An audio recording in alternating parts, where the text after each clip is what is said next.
So happy birthday, TDC. When I was 24 years old, I had my first midlife crisis. I was finishing up a long-term freelance project at Knopf, and I was soon to be unemployed. So I did what any 20-something would do. I consulted a psychic. Serendipitously, while riding the subway, I had happened to eavesdrop on two women who were talking about a remarkable clairvoyant in the West Village named Ray. Just bring photos of people in your life and he'll tell you everything, they said. I took down his phone number and made an appointment for the following week. I gathered up photos of family and friends, and just as I was about to leave my apartment, I thought to toss in a photograph of my design hero, Herb Lubalin. And since this was decades before the internet, I worked with what was available, which was this postage stamp size black and white halftone portrait that I had cut out of UNLC on newsprint, no less.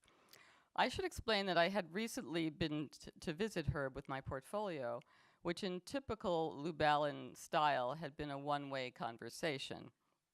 I had to ask him point blank if there were any job openings. He had said that he had been waiting for a budget to go through for UNLC and was hoping to hire someone in the new year.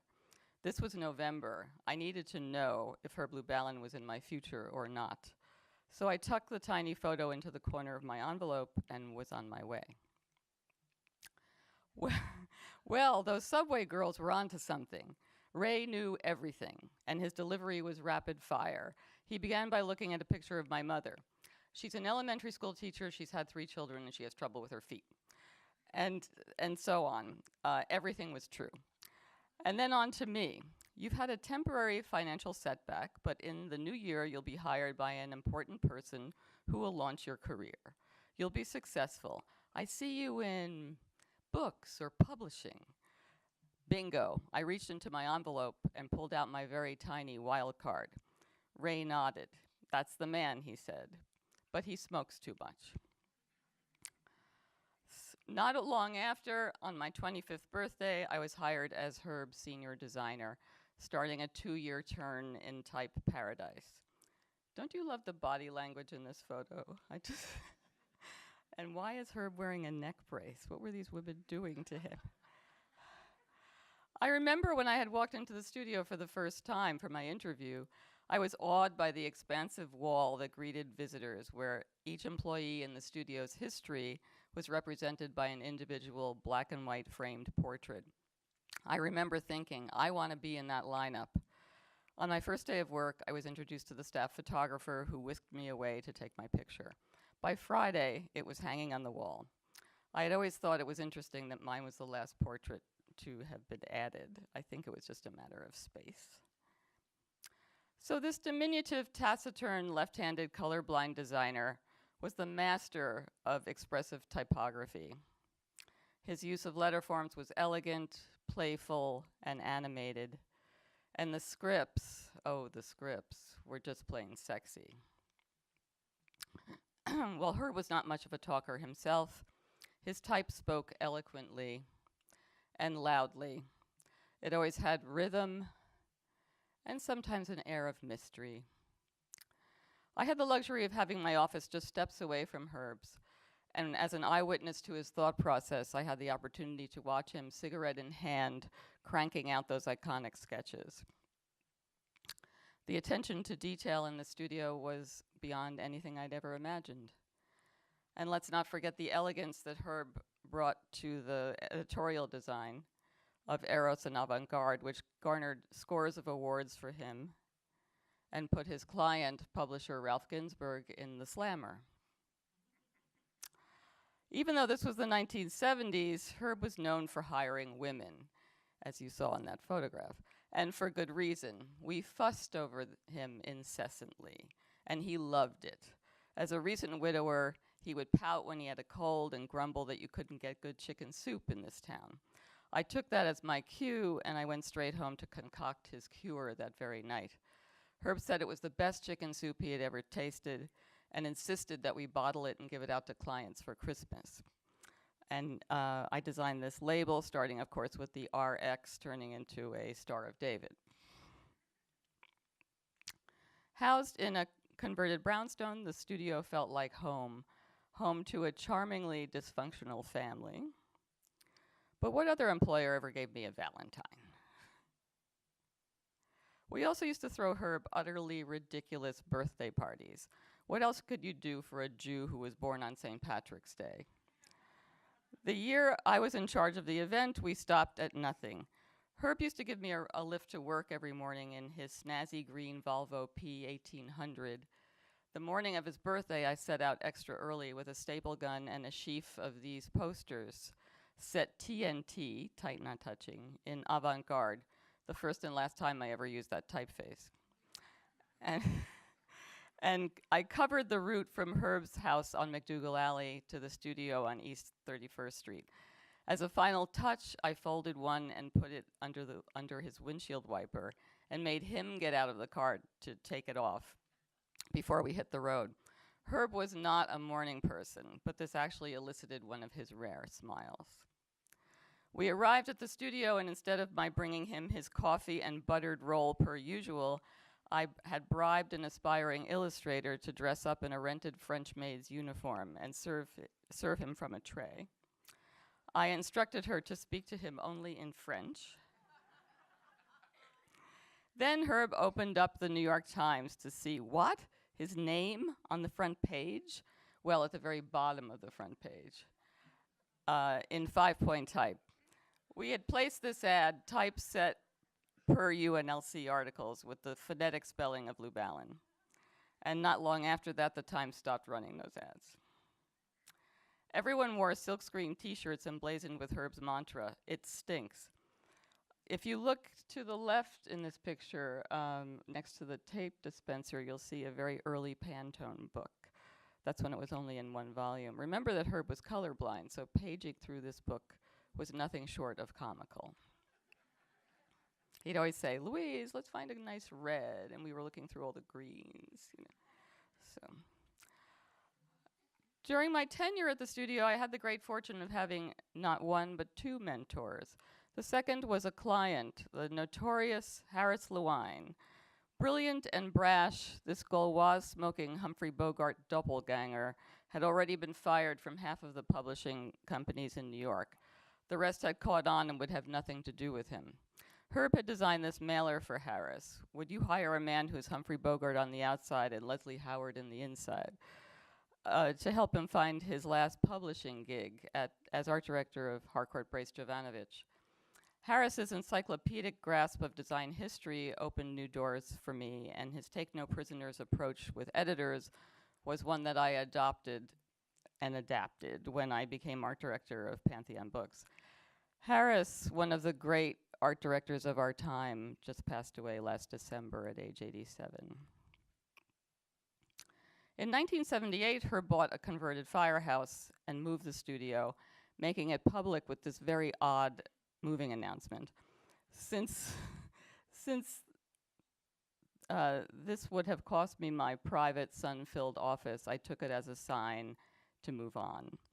When I was offered the art director's job at Pantheon, I only had one question. Does the office have a southern exposure? The answer was yes. I took the job. Mother and Child had always been one of my favorite designs by Herb. It seemed so unjust that something so iconically Lubalin had never actually been published. However, one of the first book jackets I was given to art direct at Pantheon was entitled Mother and Son. I had a choice, either rip off my ex-boss or give Herb the opportunity to design it. I called him and I said, "Herb, I have a book jacket that you can design in 5 minutes." When he sent over the cover, he attached a note. "It took less than 5, he said. I am grateful that he finally got to see it published. Sadly, we lost Herb much too early. Next Friday would have been his 99th birthday. I always wonder what would have happened if he had listened to Ray or anybody about the smoking. What astonishing work would he have produced with all the extra time? Nonetheless, his legacy continues, and new generations of designers continue to find a fascination with his work. And I always am inspired by him. So when everyone else made the move to the firehouse, I went to Pantheon Books, whose Eurocentric roster of authors gave me an opportunity to experiment with a different period of type history on a daily basis, thanks to the tricks of the trade that I had learned from Harris and Herb. I was determined to prove that a book cover didn't have to shout to capture someone's attention, and I think this cover for The Lover was the best example of that. Marguerite Duras, although a celebrity in France, was relatively unknown in the US, and in spite of that, and in spite of this very understated cover, the book became a runaway bestseller, Pantheon's first since Dr. Zhivago in 1958. So I think I had proved my point. One thing going on in the industry at that time is that all the art directors were so poorly paid that we all had to freelance for one another. And one day I got a call from a publisher I had never worked with before, nor had I even met, who said, "We have an Italian Nazi fascist homosexual novel that's just perfect for you." There were very few reference books on design at that time because Steve Heller hadn't written them yet. So I gradually built my own typographic archive from frequent trips to Europe and flea markets, and I did whatever I could to avoid using standard typefaces. This is arguably the worst title in the history of book publishing. The Thing Happens. 20 years later, I still can't tell you what this means. But it was actually a good book of essays by the then film critic of The New Yorker. So I decided to use these little plaster letters that had originally been designed for making your own home movie titles in the 40s. And you'll see these coming back later. Little by little, I began to realize that there was indeed life beyond book publishing. This was a poster call for entries for the Society of Publication Designers, which was done, of course, gratis in exchange for creative freedom. And since I'd always wanted to design an eye chart, this was a perfect opportunity. And I was also a sucker for tapering type to a point after working for Herb for so long. 11 years and 2,000 book jackets later seemed as good a time as any to start my own studio, where I quickly learned two very important lessons of having your own business. One is that you should never depend on any one type of work or any one client. And two, you should never sit and wait for the phone to ring with the ideal job, because there is no ideal job. As a designer, I think you have to have your own personal projects, because it's the only way that you'll ever grow and find your own design voice. So I started with what was closest to my heart, which was Italian Art Deco. I'd been collecting this material for years and years. And this became the first of a series of books that Steve and I did for Chronicle Books. Steve and I would collect and select the work together. He would do the writing, and then we would design the book in the studio, where I had two simple rules. We would always design a font expressly for the book that was based on some typographic treatment in one of the images in the book. And the other was that we would always put a woman on the cover, which was easy enough, except when we got to Germany, where they tended to glorify the Aryan male rather than the female. Eric is nodding. So the books gradually drifted into remainder purgatory, but eventually the publisher decided to exhume some of them. We took a section of each of the books except for American Streamline and put them into Euro Deco, which is in hardcover and happily is still in print. And then from there we did many others, Typology, Design Connoisseur. And in the meantime, after having focused on covers for so long, I realized that maybe it was time to design interiors of books as well. Except that there was one aspect of designing interiors that always really bothered me, and that was the copyright page, which, as you know, is one of the first typographic treatments that you usually see as a reader opening a book. It's usually on page 4. And it's all of this legal and technical information which has to be set line for line exactly the way it's given to you, or so they say. So I was determined to do something different about that. And it started with this book. It was a gardening book, and I set it all in centered lines. And I looked at it and I thought, well, with a few little changes, this could look like a tree, maybe. So I tried it out on my son, who was 2 years old at the time, and he got it. So I figured I was home free. But no, there are copy editors out there who like to play by the rules. So we had a long and protracted fight over it. I finally got the publisher on my side. This is after I showed historical reference, because I certainly wasn't the first person to ever try to contour type before. So once the publisher got on my side, she approved it. And once I had one under my belt, it was much easier to convince the next publisher, who tried to say no. That was a book of poems to Edward Lear. This is a book called You Can't Be Too Careful, an Englishman who had collected newspaper clippings of strange ways that people have died. Aperitif. This was with Art Spiegelman, a book called Wild Party. The Best Tea Shops in the UK. Lost Words of Love. Writing New York. Fortunately, the Empire State Building was right outside my window at that time. And I'd always wanted to build the Eiffel Tower out of type. So this book for the historic shops and restaurants of Paris was a good one. Photographs of the Twin Towers. The only reason I agreed to do this book of photographs of volcanoes was so I could do this copyright page. Cuban Deco. A little book on artisan shops in Florence that I wrote and designed. Writings on baseball. And a series of cookbooks, one on chilies and one on beans. And this is for my client Sarah Beth. It was a baking book. And then that was followed by another one of her books on breakfast and brunch. So having grown up in an Italian-American household where the main topic of conversation every morning was what to make for dinner, it should have come as no surprise to me that I would end up working in the food industry. So I decided to embrace the very curious world of restaurants, and realized very quickly that restaurants are the #1 business most likely to fail in New York City. I also found myself dealing with a class of client that was about this far from gangsterdom. But on the other hand, I always had a table until the restaurant closed.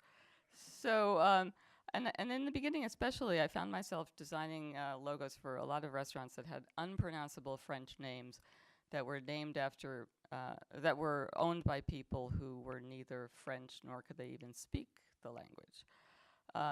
But this was a good excuse for making the logo look like an enamel sign. I actually got the owner to allow me to have an actual enamel sign made for the restaurant. So when the restaurant closed, which is the punchline that goes along with a lot of these samples I'll show you, at least I got to keep the sign, and it's in my kitchen. So imagine a restaurant that opens in the pre-Google era with a name that no one can spell, remember, or pronounce. How are people ever going to find their way there?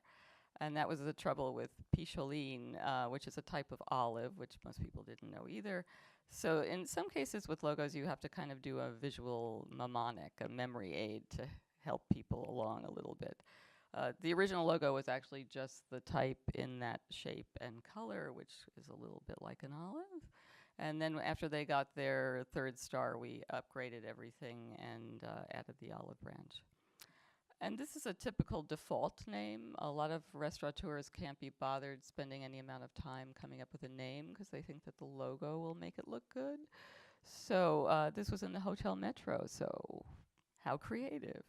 But this, it's on a nondescript block in the West 30s, but it does happen to be in the garment district, so I decided to make the most of that, especially since a lot of the clientele in the hotel were from the garment industry. So I decided to make this into an actual stitched clothing label.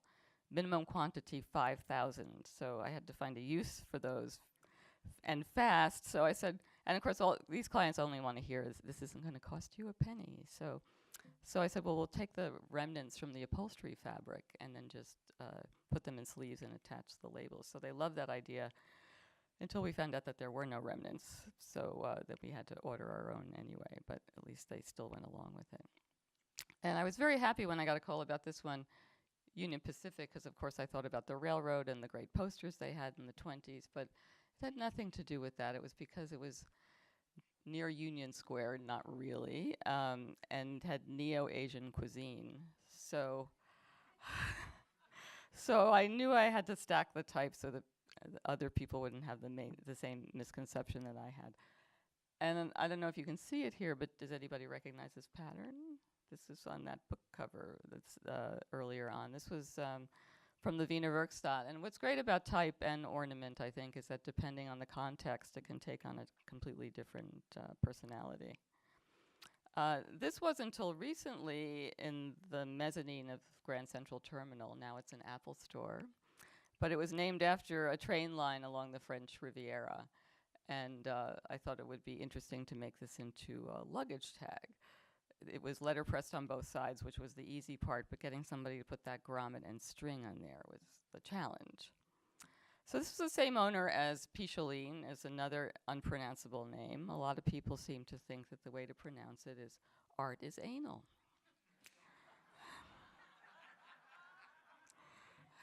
You can't forget it.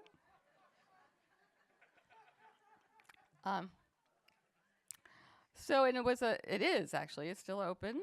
A bistro specializing in cheese. So I looked at a lot of cheese labels, which are mostly round, but this is too long a word for that. So I made it an oval.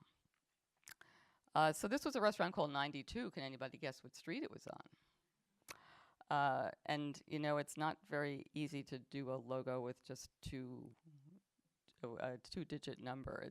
It doesn't offer a lot. But when I went up to look at the construction site for the first time, I started paying extra careful attention to the subway mosaics, which I'd always been very enamored of. So I decided to photograph every 9 and every 2, and then we photoshopped them together to make this, which is, of course, there is no 92nd Street stop, but I found that the longer I worked on this, the more I became convinced that there was one. And then when I looked at the Photoshop file and I saw that there was a layer in outline, I realized that we had our children's menu. And the client was very happy because he said, this will keep them busy for a long time. And it did. So remember that bad book title. I was very happy when I got a call about this one, a restaurant and cinema with a 40s theme. However, the place that was making the little plaster letters had gone out of business, so I had to order these in plastic and then spray paint them and sand them down so that they would be a little less perfect. And I worked with a photographer who did these photo montages, but the dessert menu is the one in the middle. That's my favorite. This is one of my favorite Italian restaurants. It happens to be in Seattle. And it's got a very lively atmosphere. On any given night, there'll be a trapeze artist in the main dining room, a cabaret act, a tarot card reader, and I wanted to convey that same lively atmosphere in the logo. This was letterpressed, and I was influenced by these pasticceria papers that I had collected years ago that I'll show you shortly. So I put all these Italian verbs into the pattern in the back. So it's cantare, ballare, divertirsi, festeggiare. So it's like sing, dance, have a good time. This is technically a default name, but at least it's more elegant than some of the other ones. It was, of course, on the corner of Harrison Street. But I used as reference, I used some scripts that I had found in an old movie magazine and some of the headlines. And pieced together the letters that I could work with. Same owners came to me and they said, we want to open up a restaurant that feels like a seafood shack that you would stumble onto while you're walking along the beach, except you happen to be in the East Village of Manhattan. So I wanted to do something that kind of broke all the rules. So my mantra from my book jacket days was always, never illustrate the title, and there's certainly, and it's the same thing goes with logos. There's no reason to say mermaid and show a mermaid, except in this case. And normally I would never hyphenate a word in a logo, but this seemed to be the right time to do it. When their sister restaurant opened, we flipped her and put a pearl choker around her neck for the oyster bar. And when the first restaurant opened, I wanted to do something unusual for the Czech presenter because they can be so boring. So I had this great idea to use an empty sardine can. The clients weren't so wild about it because they were afraid of those sharp edges turning into lawsuits from the edge of the can. So I gave them my word that I would personally paint the edges of each can with clear nail polish, which I did. Sent them over. There was a big hit. They wrote about it in the Times, and then a couple weeks later, I got a call that they wanted 24 more. So I thought that was strange. So this time I hired my son, who by now was a teenager. And do you know what it's like to empty out 24 cans of sardines? He's never been able to look at a sardine since. So I sent those over. I painted them again with nail polish.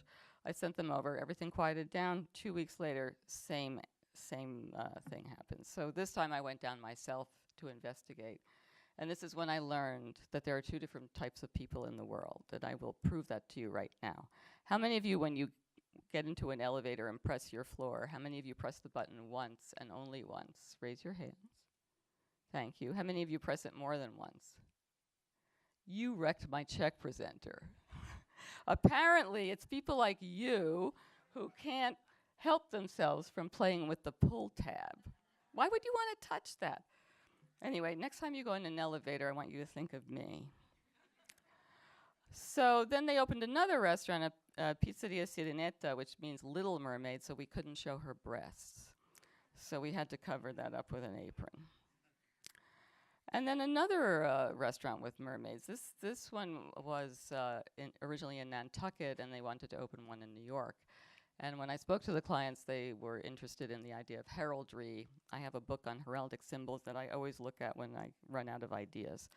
And I found something with two mermaids on it, and I thought that's interesting. Two mermaids, two islands, Manhattan and Nantucket.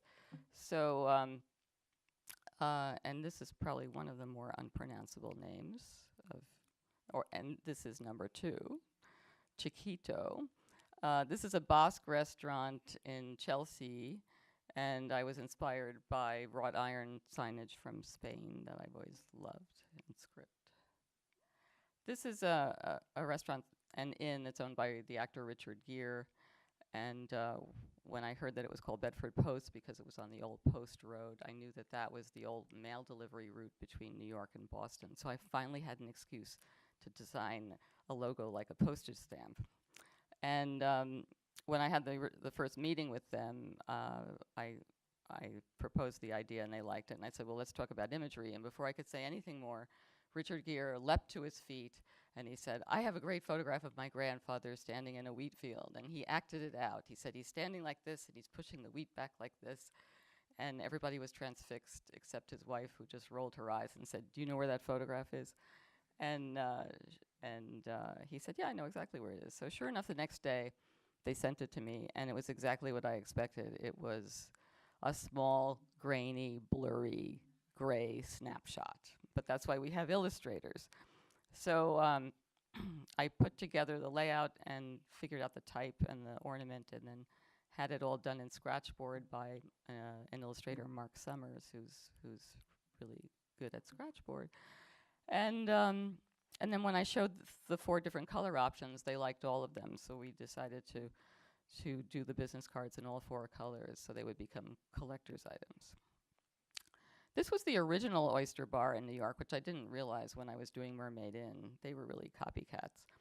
And they had been in business for 15 years, but had never had a logo. They just had a hanging sign that had been done by a sign painter in University Roman, because the client had an old speedball lettering book that she handed to him. So I decided that that this should still be the same size and proportion, still stay in black and white, and it should look like it had been designed by a better than average sign painter. And this is a wrought iron sign. Fortunately, the clients knew that they wanted a sign in wrought iron, which was great. So we actually kind of worked backwards. We started with the design of the sign and then worked backwards to do everything else. And Via Carota is a very good Italian restaurant in the West Village. It means Carrot Street, and when I first met with the clients, they told me point blank that they did not want to see a carrot or a street sign. So I always love the lettering from Italian posters from the early 1900s, which was the inspiration here. And this is the menu, which fits into the back pocket of these chapel chairs that they ordered from England, which normally is for keeping the Bible in the back pocket. So these are the pasticceria papers that I had mentioned earlier. When I was researching the Italian Art Deco book, I found myself one stifling afternoon in this storage room that was filled floor to ceiling with boxes that each were filled with hundreds of little scraps of paper that were all printer's proofs from the 1930s. So needless to say, I was in a very happy place. And I just happened to stumble onto a whole cache of these. They were obviously designed by the printer and were for all these different pasticcerias, pastry shops all over Italy for wrapping the pastries in, and all hand lettered. And that's what made me want to go into package design. One of my first clients was Bella Cucina. They're based in Atlanta, but they do a lot of Mediterranean-inspired products. And then Jean-Georges Van Rechten, who is a very high-profile chef in New York. It was the first time I ever printed on metal, which was very scary, but it was okay. But a lot of what we do in food packaging tends to be makeovers, because usually when somebody comes out with a food product, they don't have the budget or the know-how to hire a real designer. They usually find like some friend of the family with a kid in art school or something. So, and what I've learned with this is that, the clients are always very nervous about making a change, but I always reassure them that you can change a lot as long as you keep one or two key elements. So Sarah Beth had this label for 25 years, and when I looked at it, I could see that the printer had been designing it, because why else would it say? If you could see under Sarah Beth's, it says spread the word. It's in italics, it's underscored, and in quotes. And it means nothing. So I said, look, we'll keep the same jar, but we'll get rid of that stupid generic lid, and we'll keep the same oval. We'll keep your name in upper and lowercase, but we'll just upgrade everything from there. Even the paper stock was upgraded, because you can see it's kind of dingy in the original, and I found something that was much more opaque and a lot whiter. And then American Spoon came to be another jam company, also in business for 25 years, but it's a different kind of company. They're a family business. It's in northern Michigan, and it's all about the fruit. So because they have a personal relationship with all their growers. So if the black raspberry crop isn't good that year, they just don't make the jam. So I wanted to communicate that human interaction in the logo. So I commissioned this wood engraver to do an illustration of a man shaking. Do they? Yes, of course they do. Those are apples. Okay, I'll ask them about that.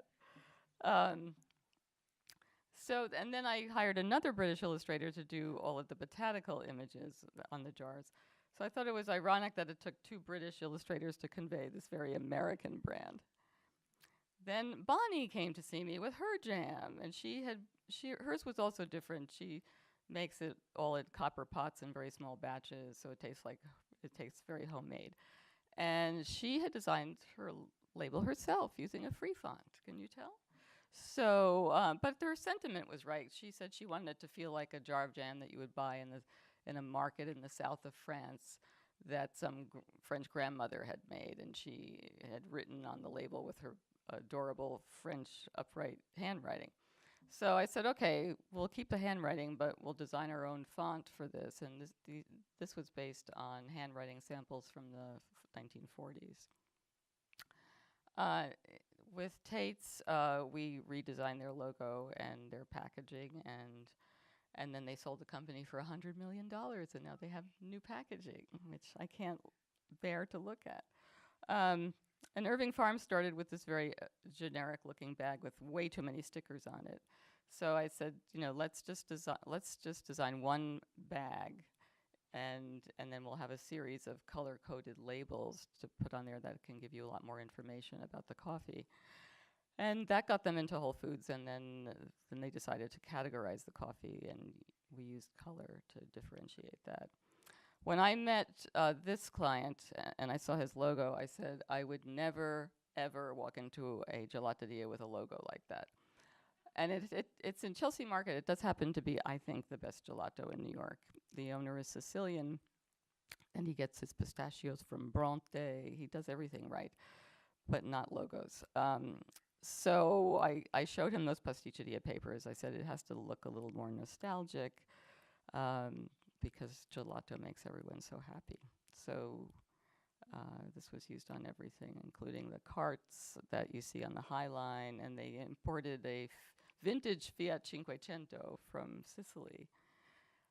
And I have a deal with them that that I have gelato on demand at all times, which is great. So whenever I have a client presentation in the studio, I always make sure to schedule it for the afternoon. I serve gelato first, and then I show the logo, and it usually always works. I highly recommend it. So the only thing that's better than having a gelato client is having 2 gelato clients. This one is in Maine. It's also equally good product, except I couldn't believe what they were selling it in. I mean, this takeout salad container with gelato in it, and they had a terrible name, which I tried to talk them out of. Gelato Fiasco. It means nothing in English or Italian, but I couldn't talk them out of that. But the container had to go. The only thing that they were doing right was that they had it in a plastic container so you could see the color of the product. So that's something that we kept. We just found a much better container for them. But I think in a case like this, you want to see as much of the product color as possible. But this is a good example of why I love doing makeovers, because it gives me enormous satisfaction to clean up after someone else's mess. And that's what it was. And this is what the freezer looks like in the studio on any given day. Late July was the first organic cracker on the market, and surprising to me, the client was open to the idea of a vintage-looking package. So everything on this package was hand-lettered, even the net weight. Although what you see in the supermarket now is not hand-lettered, because we had an amicable divorce, but that's okay. And this was an interesting lesson in package design. These were the #1 and 2 best-selling products in Williams-Sonoma for the 9 years that they were sold there. And the salt that you see in the middle of the photo represents 12 cents worth of salt, which sold for $7. How about that? And this is a line of teas that we did for Marcus Samuelson, who's another high-profile chef. And there's always something good to drink at the studio, too. These were all imported from Italy, so I decided to reference Italian poster design from the early 1900s again, make these all into sort of mini posters. And Sfida was an aptly named wine because it means challenge in Italian, and that's what this label design was, because it had to be a very specific size and shape and include all of that copy. So every now and then we'll design something that's not food related, which is not nearly as interesting. This was a logo for Tiffany. It had to be able to be as big as a construction shed or as small as the winder of a man's watch. And a couple of publishers. Echo is a division of HarperCollins, and Hyperion is the publishing arm of Disney, because it was named after the Disney Studios address on Hyperion Avenue, which is also a daylily. And these are socks that are imported from Italy, and I convinced the client, rather than using paper labels, to use woven labels, because I had a source. So even though it was a little more expensive, it got a lot more attention that way. And I don't think Hanky Panky needs any introduction. This is my dentist. He's on Madison Avenue, very fancy dentist. He has all this state-of-the-art equipment, but the best part is that he gives a complimentary foot massage with every visit. That's hard to beat. So he needed a classy logo and a nice monogram. And I'm sure you all know Paperless Post. This was also a makeover.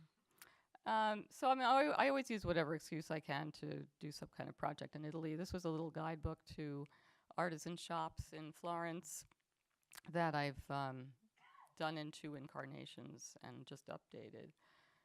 And Italianissimo, the only way I can describe this is that it's all the things that we love and sometimes love to hate about Italy, mostly love, of course. And this was a great series to do for Rizzoli International, thanks to Matteo. This was for the 150th birthday of Italy, and these were the 10 great novels that shaped the nation that were all done in 3-piece cases. And Steve and I have done this series that didn't really start out as a series. We call it the S series. So we've done scripts, shadow type. Those are those letters again. I found them in an antique store. Stencil type and slab. I've been teaching at the School of Visual Arts for a long, long time. I also teach at their master's workshop in typography every summer, which is a great program. It's 2 weeks in Rome, and it's everything from photographing signage to letterpress to the Roman column. And this was the first subway poster I did for SVA. I had to come up with my own copy line, so I found something from George Eliot, "It's never too late to be who you might have been," and I just sort of tweaked it to be more appropriate to the subway.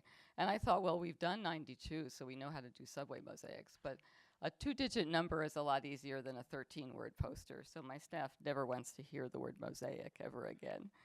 But the good thing is that when it came above ground, it was blown up to be 38 feet tall, and it was on the side of the SVA building for over 2 years. And just by chance, the yellow arrow was pointing not only to the school, but also to my studio. So that was the year of the tallest, the biggest thing I ever designed, and the smallest thing, but in the largest print run. This was my first love stamp that was less than 1 inch tall, and was printed in an edition of 250 million. And I've yet to find one printed in register. This one, though, was printed in register. This was a year later for Valentine's Day, and then this one just came out this past Valentine's Day. This was the second subway poster that I did because I knew it was coming out in April, and the year before we had a terrible winter, and by April everybody was craving a dose of spring. So I decided to make it like a seed package, and I had to hide the SVA logo somewhere, so it's in the middle of one of those flowers. And this is the most recent one, and this time we had to use even more of their logo, so I kind of had to start with that. So I thought, well, what would this look interesting as? How about embossed into chocolate? So that kind of drove the whole poster.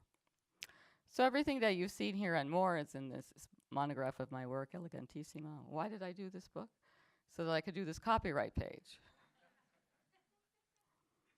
And then my publisher, Princeton Architectural Press, had started a gift line, and they wanted some ideas. And I said, well, I've always loved collecting Italian pencil boxes, and I love the double-sided pencils that are red on one side and blue on the other, except I hate blue.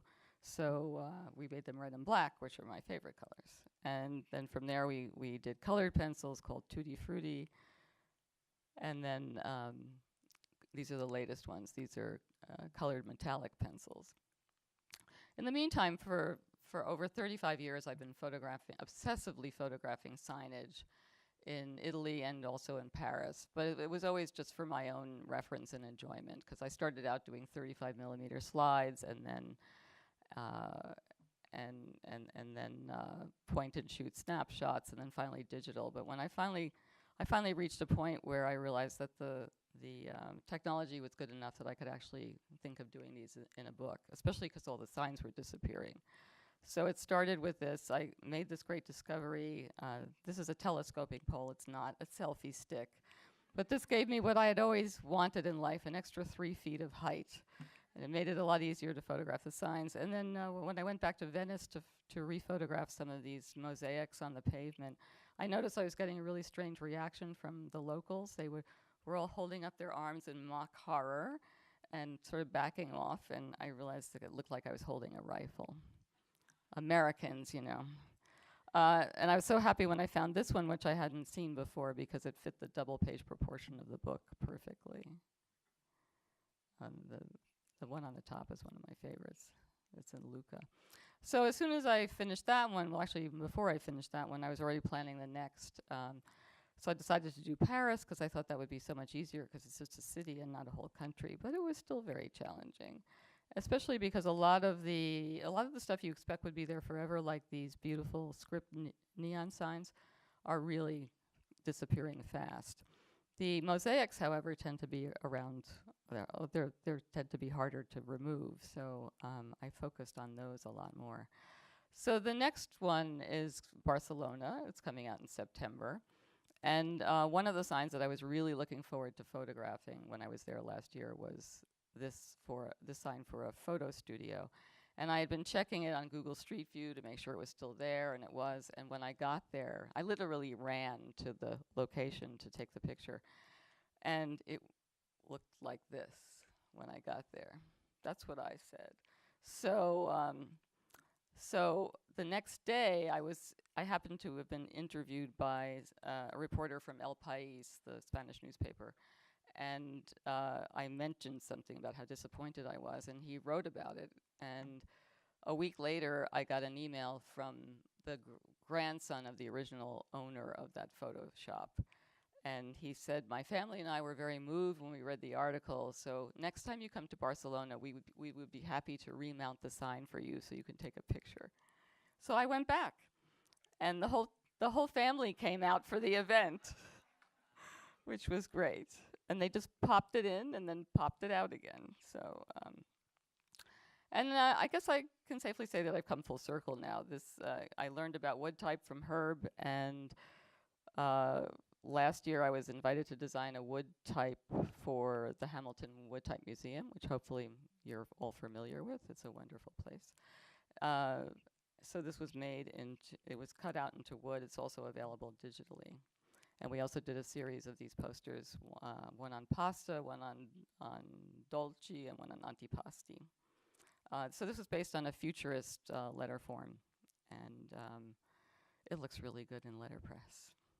Thank you.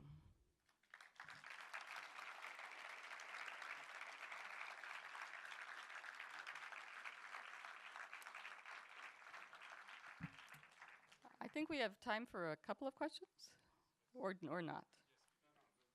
Okay, are there any questions?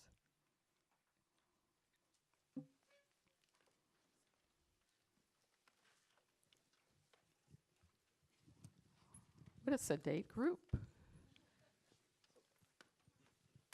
Testing. Oh, a microphone. Oh my God. Yes. Oh, sorry.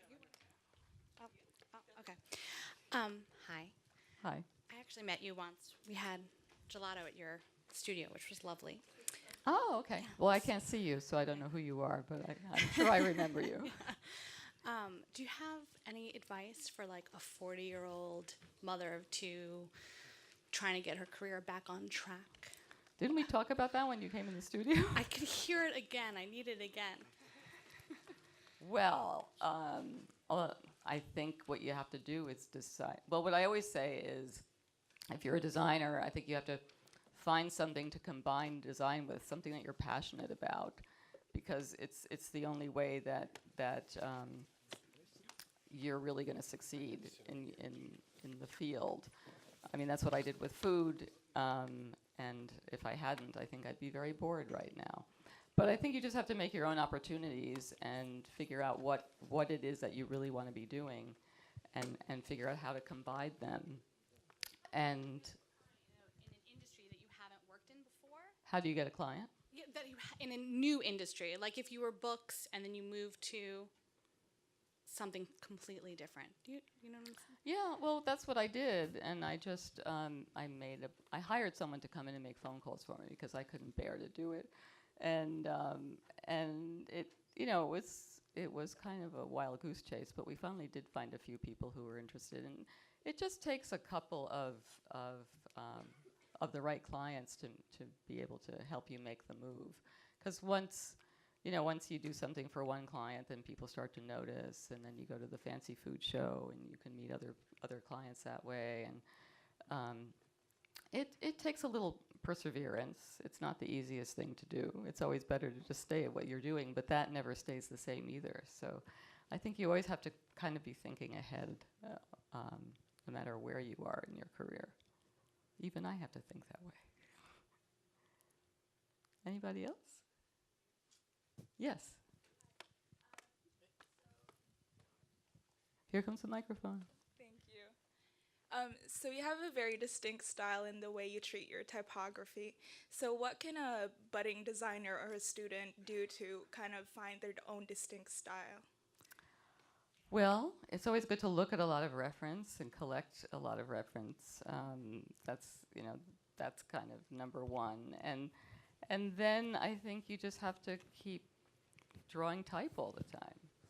Like sketching it, drawing on the computer. Just keep doing it so it becomes second nature. And just think, how would I reinterpret this design that I don't like? What would I do to make it better? And just keep giving yourselves these exercises. I think is a good place to start. Yeah. Yeah. No, if you talk loudly enough, you don't need one. Yep. Thank you. Oh, now everybody can. You mentioned the importance of personal projects. What has been your reception of, like when you show them to a client, do they see the value in that and what you could be capable of, even though it wasn't for an actual client? I assume that's what you meant by personal projects, just self-generated work. Self-generate. Well, like the books and the things I've been doing for the gift line at Princeton Architectural Press, like the pencils, and I've done a line, other things with them as well. So when I'm proposing, you said when I'm showing them to a client, meaning personal projects? Yeah, I guess I'm trying to break into new areas. I've done Good. a lot of design work that I'm just sick of doing, and I want to explore new areas. But it's not in my portfolio. So one of the problems I'm having is people want to see that you've actually done that already. Right. Well, then you have to do new portfolio pieces. It doesn't mean that they have to be published, but I think whatever you show in your portfolio should be what you want to be doing. So if your portfolio doesn't reflect that, then it's time to overhaul it. Thank you. And it's not easy.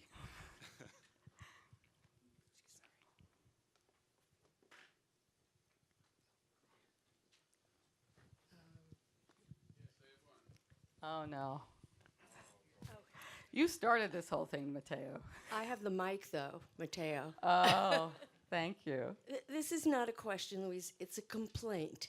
Your books are so amazing that your books and Stephen's books, that it is, obviously I have to get them all, and then I have to make space for them, which means I have to get rid of other things. I'm sorry.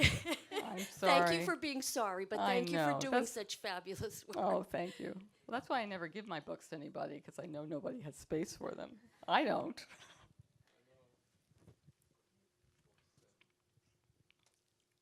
That's it? Okay. Thank you.